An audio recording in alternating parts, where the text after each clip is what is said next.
li moo nekk di wax nii.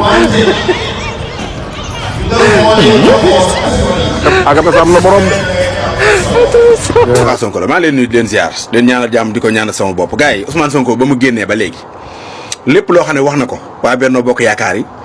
wut nañ luñ ci teg bu dee monnaie locale def nañ ci débat bu dee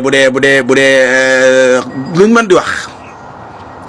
def nañ ci débat génn nañ ci wax ba ci dégg gis naa sax tailleur boobu Ismaïla Madior Fall mooy am lu mu ciy wax Sen TV tey nag Diomaye nee na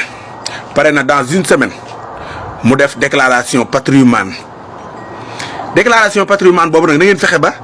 na ngeen ko def débat Amadou Ba boobu ba léegi lu Ousmane Sonko wax tontu nga ko lu Diomaye wax tontu nga ko déclaration patrimoine bi yow tamit na nga ci wax ndax tamit war ngaa def déclaration patrimoine ñu xam sa patrimoine nu mu toll foofu lañ lay xaar tey da ngeen di jaay saf làmmiñ rek di ngeen xam ne ñi ngeen ko séqal danoo clean yéen cleanu leen na nga def déclaration patrimoine te na ngeen ci wax nag surtout répondeur automatique yooyu mooy ñooñu nga xam ne si coxeur yi ñooñu ñuy fay noonu pour ñuy dem ci plateau yeeg yooyu bii moom na ngeen ci wax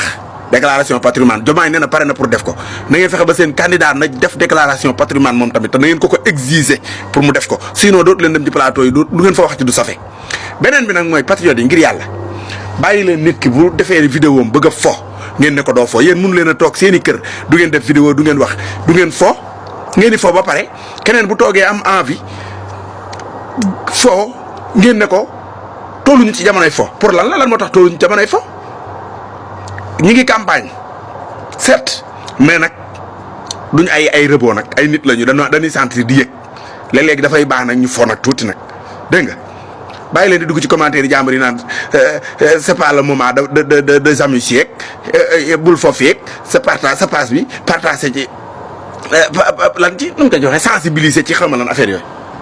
ah tamit man sama passe bi li ma ci sensibiliser ci kër ko àddina yéen tamit nag bu demee ba léegi ñu naan ma dee ci sensibiliser man sax damay mujj xeeb sama bopp te wax dëgg yàlla li ma mën lépp def naa ko. keroog bi ñu nee Ousmane Sonko génn na prison keroog ngeen mas a gis ma teg sama page bi teg sama téléphone di fecc pourtant man damay fecc de tànk bi oyof tooy la def day dem damay fecc te mosu leen a gis ma toog ci sama page bi naan maa ngi fecc te damay fecc damaa yomb torop léeg-leen bàyyi nit ñi léegi nag ñi génn di dund bonheur temps yi nii bonheur moo xew Ousmane Sonko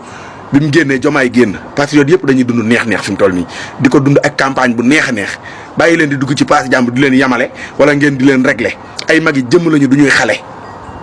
duñ ay xale ay mag yi jëmm lañu